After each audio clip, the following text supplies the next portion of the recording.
아멘, 아멘. 오늘도 하나님의 말씀이 여러분 안에 생명이 되고 믿음이 되고 능력이 되기를 주 이름으로 축원합니다.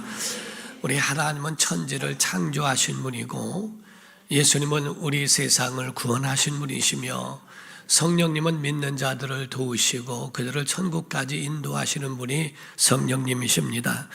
그러므로 사람이 타락한 이후에도 죄에 매여 마귀에게 종로로 됐건만 하나님은 아들을 통하셔서 이 땅에 보내셔서 죄를 구원하시고 죄에서부터 건지시며 하나님의 나라를 세우신다고 하는 하나님의 그 거대한 꿈이 바로 이 세상에서 지금도 이루어지고 있다는 사실입니다.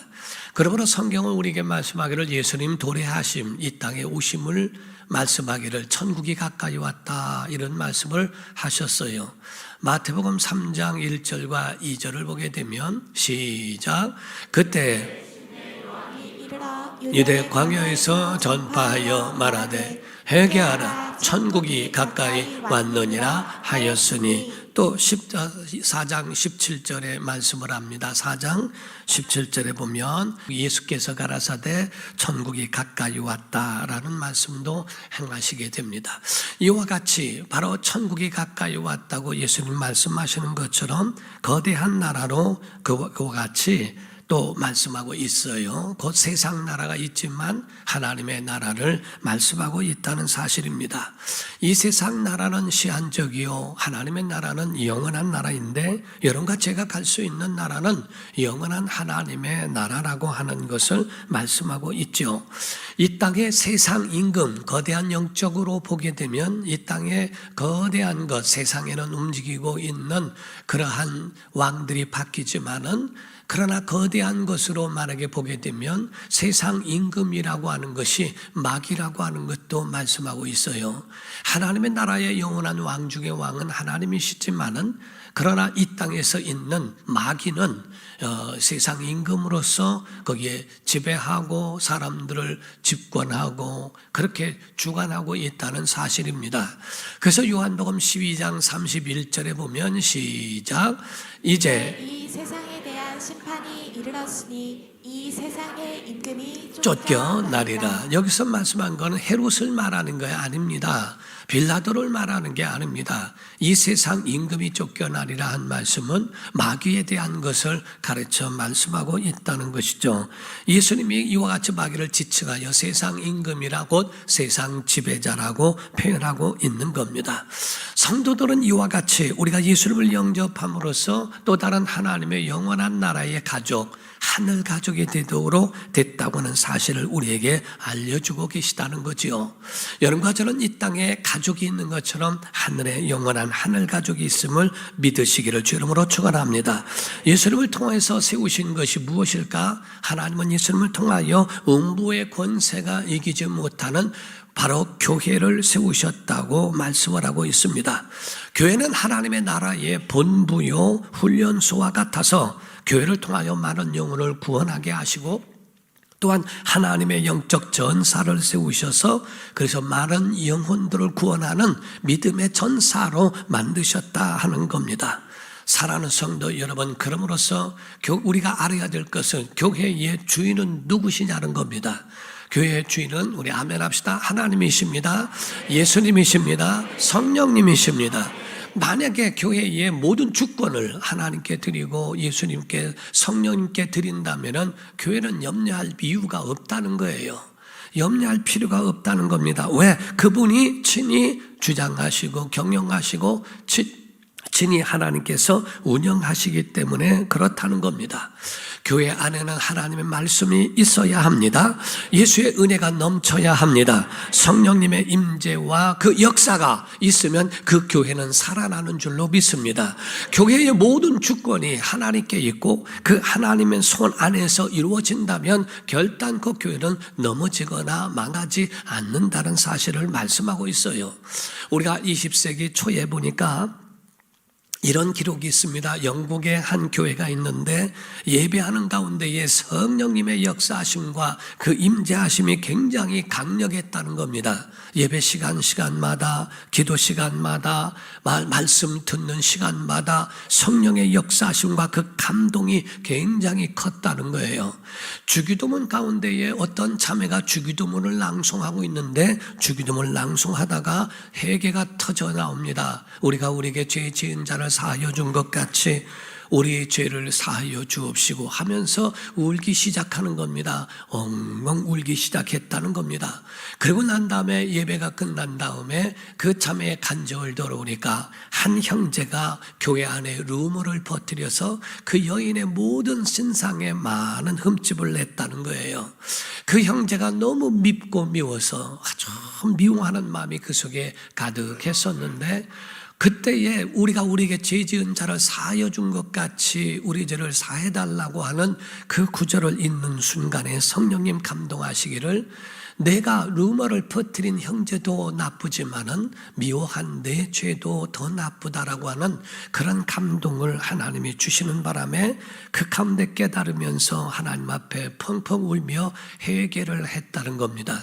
그 회개가 다른 성도들에게 이어졌고 교회에 다른 지역에도 옮겨지면서 회개 운동의 씨앗이 되었다라고 하는 것을 말씀하고 있다는 거지요. 오래전에 한국교회도 마찬가지였다는 겁니다. 이와 같이 놀라운 역사가 교회 안에서 이루어졌다는 겁니다.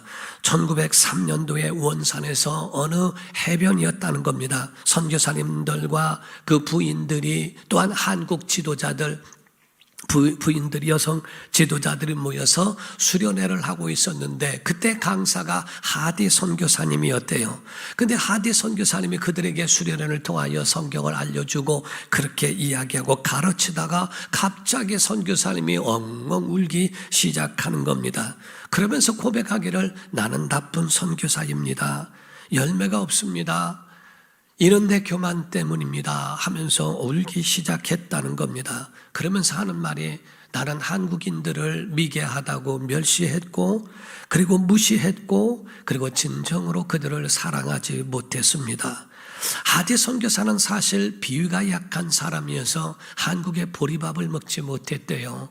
그리고 된장 냄새를 맡지 못해서 그래서 본국에서 빵을 공수해다가 그거를 먹고 이렇게 하면서 살아오면서도 정말 이렇게 미개한 나라에도 희망이 있나? 라고 하는 마음에 멸시하는 마음이 그 속에 많이 있었다는 겁니다.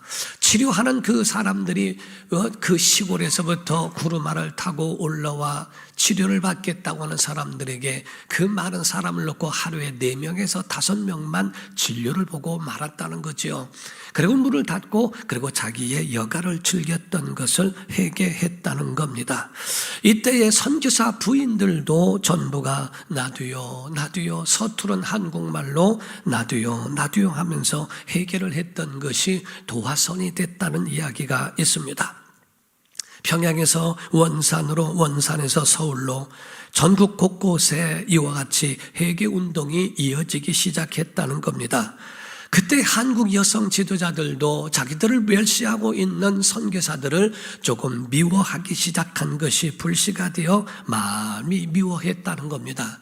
그리고 남편에게 복종하지 않았던 것을 회개했고 아내를 사랑하지 않았던 것도 회개했으며 그리고 장사하면서 속여서 이물을 많이 남겼던 것도 그것도 회개했으며 어떤 남자들은 말하기를 내가 교회를 다니면서 기방 출입을 했던 것도 회개한다고 이와 같이 고백하는 일이 나와 그 가운데 모든 죄를 다 마치 청소하기 전에는 그 속에 있는 더러운 것들을 다 끄집어내듯이 그 속에 있는 잘못된 것들을 다 토해내고 회개했던 그 역사가 바로 부흥의 시작이었다라고 우리 역사는 기록하고 있다는 사실입니다.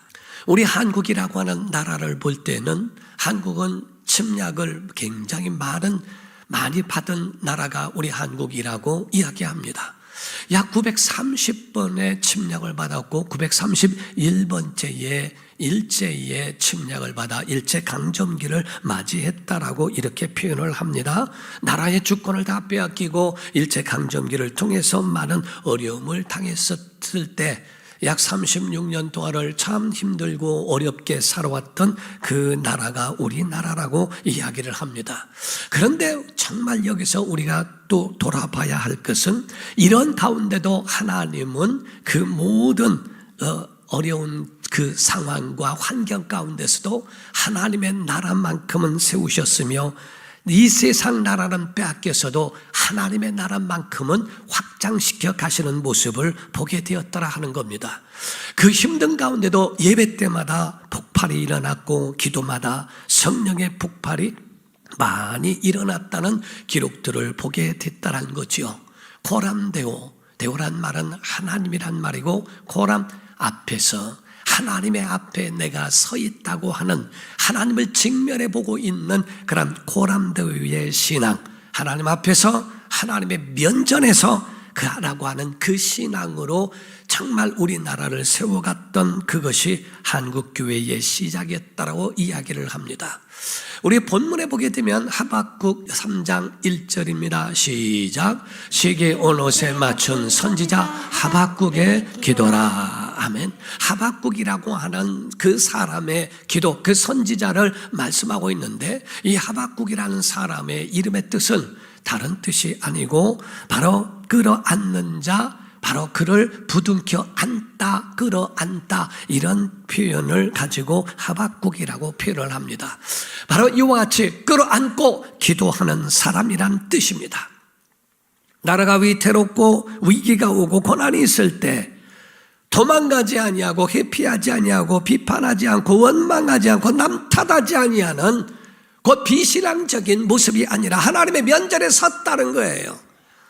피하거나 도망가는 요나 같은 사람이 아니라 하나님의 면전에 서서 하나님 앞에 자기의 그 있는 모든 것처럼 나라의 모든 어려움과 위태로움이 내 어려움인 것처럼 하나님 앞에 섰다는 것을 말합니다. 자기가 아닌 남의 문제인데도 가슴에 끌어안고 기도했던 사람. 그래서 오늘날 교회는 말하기를 이 시대에 하박국이 필요하다라고 말하는 이유가 바로 거기에 있습니다.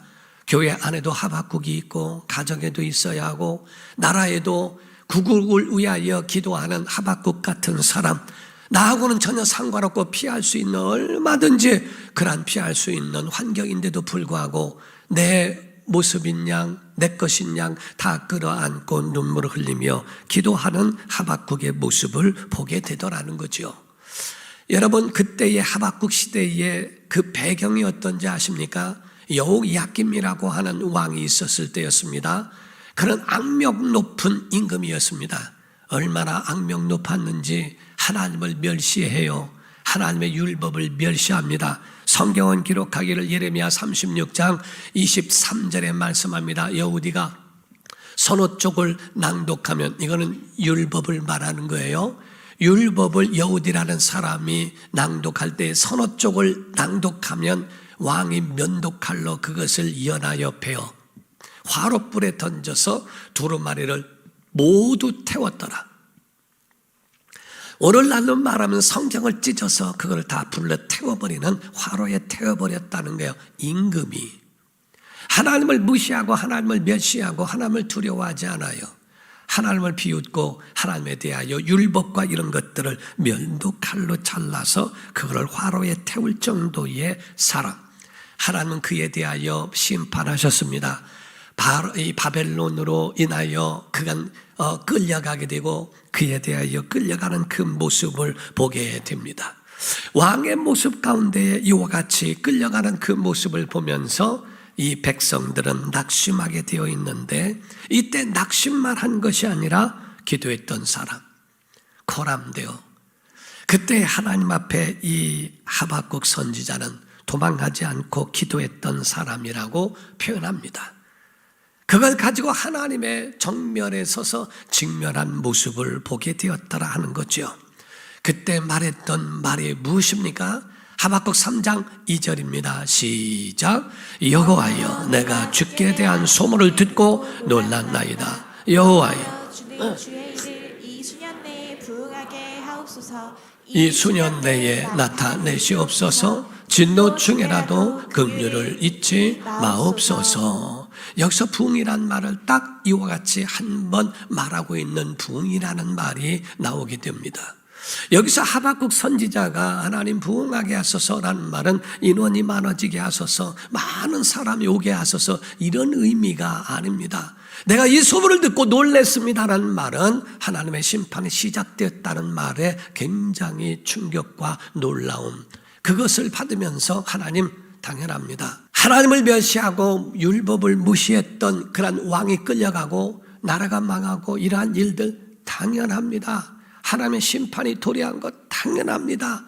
맞아도 싸고 힘들고 어려운 상황 속에서 이와 같이 심판받는 것 당연합니다. 맞습니다. 하나님의 심판이 시작됐군요 라는 말입니다.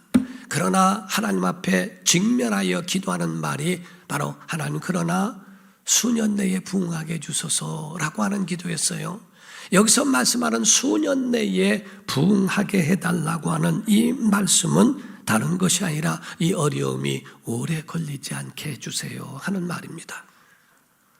하나님, 이러한 심판과 진노가 어려움 가운데에 너무 길지 않도록 도와주세요, 살려주세요 라는 말입니다. 진노를 베푸시더라도 그 진노가 길지 않도록 하나님 긍휼은 절대로 잃지 말아달라고 간구하는 것이 부흥이란 의미를 말씀하고 있어요. 하나님, 이 나라를 불쌍히 여겨 주옵소서라는 말입니다.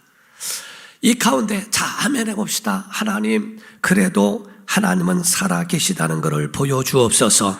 그래도 하나님 사랑이시라는 것을 보여주옵소서. 그래도 하나님이 우리를 버리지 않으셨다는 것을 보여주옵소서. 그래도 하나님만이 희망이라는 것을 보여주옵소서. 이게 부흥이라는 거예요. 다시 일어나게 해달라고 하는 것을 말합니다. 부흥이란 말은 다시 부일흥자, 일어난다 라는 말을 하고 있는 겁니다. 하나님 진노 가운데 있을지라도 이게 길지 않도록 하나님의 백성인 것을 그래도 보여주시고, 어려운 가운데도 하나님이 나의 하나님, 우리 백성의 하나님이시라는 것을 나타내달라고 기도하는 내용입니다. 한국의 1907년도에 그러했다는 겁니다. 왕위가 폐위되고 주권을 빼앗기게 됩니다. 희망을 잃어버린 나라에, 우리나라에서는 여러 사람들이 자결을 하고 정말 타락하고 방황하고 있는 그때에 그리스도인들이 하나님 앞에 섰다는 겁니다. 진짜 이때는 1906년에서부터 1907년도 사이에 장로교회는요 34%가 부흥을 했고요, 감리교회는 118%가 부흥했다는 기록도 있습니다.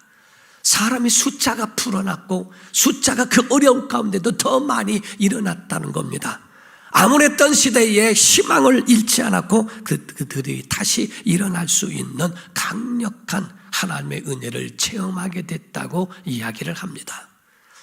사랑하는 성도 여러분, 환경이 문제인 줄 아십니까? 여러분의 상황이 이렇기 때문에 안 되고 저랬기 때문에, 사랑하는 성도 여러분, 한국에서 목회하기가 쉽지 않다는 이야기를 왜 하는지 아십니까? 한국에는요 너무나 휴일이 많아요. 휴가가 많고요, 신년이 됐으면 해가 바뀌었다고 놀고요, 그리고 겨울이 오면 겨울이라고 놀고요, 또 구정이라고 놀고요, 봄이 되면은 봄나들이 가야 된다고 놀고요, 여름 휴가라고 놀고요, 가을 단풍 가야 된다고 놀고요, 겨울이 되면은 연말이라고 망년해야 된다고 놀고요. 교회 오는 거나 신앙생활에 대하여 모든 날에 다 행사가 있고 전부가 다 그런 거에 놀러 가고 쉽게 그렇게 갈 수 있는 여건들이 얼마나 많은지 몰라요. 잘 되면 잘 된다고 안 되고, 희망이 없고 상황이 어렵고 이래서 더 안 된다라고 이야기한다는 겁니다. 근데 성경은 우리에게 상황이 상관없다는 거예요. 내가 있는 자리가 천국이 될 수 있고 내가 있는 자리가 은혜의 자리가 될 수 있다는 거죠. 하나님은 처음 만났던 이 바울이 유럽으로 가려고 했던 즉 전도 여행을 마게도냐에서 우리를 도와달라고 하는 환상을 보고 빌립보라고 하는 그 지역에 가더니 저 많은 귀신 들린 여종을 만나 감옥에 갇히게 됩니다. 첫 번째 난관에 부딪히게 되죠. 아니 왜 이렇게 부딪힐까? 왜 감옥에 이렇게 어려움 당할까라고 생각할지 모르지만은 하나님은 그 가운데 간수를 건져내기 위하여 첫 번째 빌립보 교회를 세우기 위한 하나님의 역사가 그렇게도 역사할 수 있거든요. 우리가 좋은 데서만 이루어지는 게 아닙니다. 힘들고 어려운 가운데서도 하나님은 자기의 교회를 세우시고 자기의 일을 행하시는 모습을 보게 되더라 하는 겁니다. 에스겔서를 보더라도요, 에스겔 3장 1절에서 3절입니다. 30째 해 넷째 달 초닷새에 내가 그발강가 사로잡힌 자 중에, 여기서 에스겔도 사로잡혀 있는 그 가운데 있어요. 있을 때에 그런데도 불구하고 하늘이 열리며 하나님의 모습이 내게 보이더라 라고 했어요. 여호야긴 왕이 사로잡힌 지 5년 그 달 초닷새라.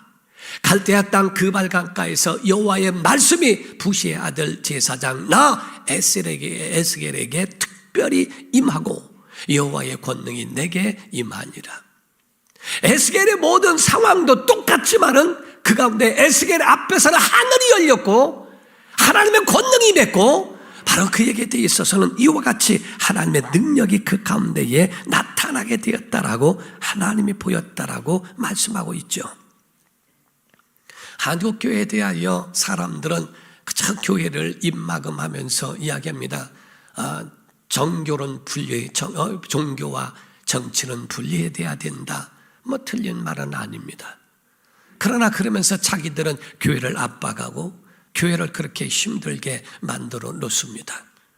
정치가 얼마나 교회를 어렵게 만드는 줄 아십니까? 지금 여기서 말씀하는 3.1운동의 시작이 어디서 시작된지 아십니까? 3.1운동이 교회에서 시작한 겁니다. 그거는 상관이 없고 지금은 가만히 있어라. 교회가 왜 이야기를 하고 교회가 왜 나서야 되는가? 정치에 관여하고 싶은 마음은 조금도 없습니다. 그럼에도 불구하고 할 수밖에 없는 것은 신앙을 지키기 위하여서는 어쩔 수 없는 상황이고 그럴 수밖에 없기 때문에 나단 선지자가 다윗에게 찾아가서 하나님께서 너에게 명하신 너 정말 그렇게 하면 넌 짐승이라고 정말 나단 선지자가 다윗에게 대하여 직설하고 이야기한 내용이 정치에 관여입니까? 아닙니다. 하나님의 말씀을 증거하고 말씀하고 있을 때에 그 말씀을 거기에 다 정치인으로 간다는 의미가 아니지만은 신앙을 지키는 행위에 대해서도 이와 같이 말하는 겁니다. 일제강점기에 힘들고 어려웠을 때 3.1운동을 일으키고 같이 나라의 빼앗긴 주권을 찾겠다고 함께 하면서 하나님 사랑, 나라 사랑, 인류 사랑을 하면서 세웠던 그 기도가 과연 하나님이 외면하셨을까? 그렇지 않다는 겁니다. 하나님은 기도하는 나라를 외면하지 않으십니다. 버리지 않으십니다. 반드시 하나님이 이끌어 주신다는 거지요. 그의 기도가 8.15 광복절이 이루어진 줄 믿습니다. 그의 기도가 6.25의 공산화가 되지 아니하고 자유대한민국을 만들 수 있었다는 것도 바로 기도했던 사람들의 그 기도의 눈물 하박국 같은 사람들이 있었기 때문에 그렇다라고 이야기를 합니다. 사랑하는 성도 여러분, 예수님은 해답이신 줄 믿으셔야 되고 기도는 능력 있습니다. 성령 안에서 희망을 얻기를 주 이름으로 축원합니다. 어느 교회의 간증을 들어본 바가 있습니다. 우리 교회 5성 캠프처럼 그런 캠프와 같은 그런 그 프로그램이 있는데 여주에 있는 한 교도소에서 그것을 해달라고 그 교회에 부탁을 했다고 그래요. 오래전인데 거기에 가서 그 일을 하는데 거기는 많은 죄수들이 있는 가운데에 있어서 많은 기도를 하고 했다는 겁니다. 그 안에서 레크리션도 하고 간식도 주고 하는데 전혀 웃지를 않습니다. 그들에게 정말 많은 찬송도 하고 많은 일들도 했는데도 불구하고 전혀 마음의 문을 열지 않더라는 겁니다. 그런데 그 가운데에 그렇게 하는 가운데 신기하게도 성령 대망의 때, 수양의 때에 역사가 일어나더라는 거예요. 하나님 말씀을 듣는데 회개가 터지기 시작하고 어떤 사람은 혀가 꼬이더니 방언을 말하기 시작합니다. 기도하는 가운데에 많은 역사들이 일어나면서 마침내 세례도 받는 사람들이 나오게 됐다라고 이야기합니다. 마지막 날에 간증을 하라고 그랬더니 한 형제가 나와서 나는 걸어 다니는 흉기였습니다. 내가 몇 사람을 죽였고 죽였을 때 이러이러했습니다 라고 하는 그의 기분과 그런 얘기들을 하면서 자랑했던 사람이라고 이야기를 합니다. 그런데 성령님이 임하시니까 그 가운데에 엄청난 역사가 일어나요. 내가 죽였던 사람들의 가족은 어떡하는가라고 하는 마음이 들기 시작하더래요. 죽일 때 그 사람에 대해서는 아무 생각도 안 났는데 성령이 임하고 나니까 내가 죽인 그 가족을 잃어버린 가족은 어떡할까라고 하는 것에 너무너무 죄송하다고 잘못했다고 간증했던 사람이 있답니다. 한 사람은 간통죄로 감옥에 오게 되었다는 겁니다. 그런데 그가 자기 잘못에 대하여 전혀 내가 인기가 많고 내가 원래 능력이 있었다라고만 생각했지 잘못을 생각해 본 일이 없었대요. 성령이 임하시니까 자기 아내에게 얼마나 큰 잘못을 했는가를 회개하면서 돌아서게 됐다고 간증을 합니다. 어떤 사람은 도둑질을 해서 감옥에 들어오게 됐는데 정말 악한 영이 자꾸 시킨다라는 겁니다. 근데 신기하게 성령 대망의 때에 그때 기도하는 가운데 악력이 사라졌다는 거죠. 어떤 형제는 고아였던 형제였다는 겁니다. 고아여서 그래서 집보다도 집에 갈 데도 없고 외로움과 이것으로 차라리 감옥이 좋아서 수차례 감옥을 들락달락했던 의도적으로 죄를 짓고 돌아왔던 사람이라고 합니다. 근데 그 사람이 성령 대망의 성령의 은혜를 받고 난 다음에 이제 꿈을 갖게 되었다고, 세상을 알게 되었다고, 이제 희망을 알게 되었다고, 내가 이제는 살아갈 이유를 알게 되었다고 그 앞에 엎드리는 모습도 보게 되더라는 거죠. 사랑하는 성도 여러분, 한국교회의 부흥은 하박국 선지자 같은 사람들로 인하여 오늘날 우리 한국교회가 있는 줄 믿습니다. 그것을 마음에 품었던, 영혼을 품고 가정을 품고 교회와 나라를 품고 그 문제를 끌어안고 함께 울어줬던 그러한 하박국 같은 사람, 자기 문제처럼 울며 기도했던 그 사람들, 오늘날의 교회가 지금 있었다고 이야기합니다. 사랑하는 성도 여러분, 교회의 부흥은 숫자가 아닙니다. 물론 교회의 부흥이, 영적 부흥이 일어나면 숫자도 부흥되는 것은 있습니다. 그러나 본질은 숫자가 아닙니다. 그 속에 정말 하나님의 임재하심, 하나님의 다시 오심, 다시 역사하심, 회복하심, 다시 살아남, 이 모든 것들을 가르쳐 말씀하고 있습니다. 살아난다, 일어난다, 새로워진다란 말씀이 부흥이란 말입니다. 사랑하는 성도 여러분, 우리 교회의 부흥은 다른 게 아닙니다. 은혜가 있어야 합니다. 말씀이 있어야 됩니다. 성령님 역사가 있기를 주 이름으로 축원합니다. 여러분 속에 부흥이 있다는 것은 내 속에 아직도 은혜가 있고 하나님 말씀이 남아있고 성령의 동행이 있을 때 이루어지는 것을 믿으셔야 합니다. 이렇게 영적으로 무장하면 한국교회는 다시 부흥의 시대가 올 줄로 믿습니다.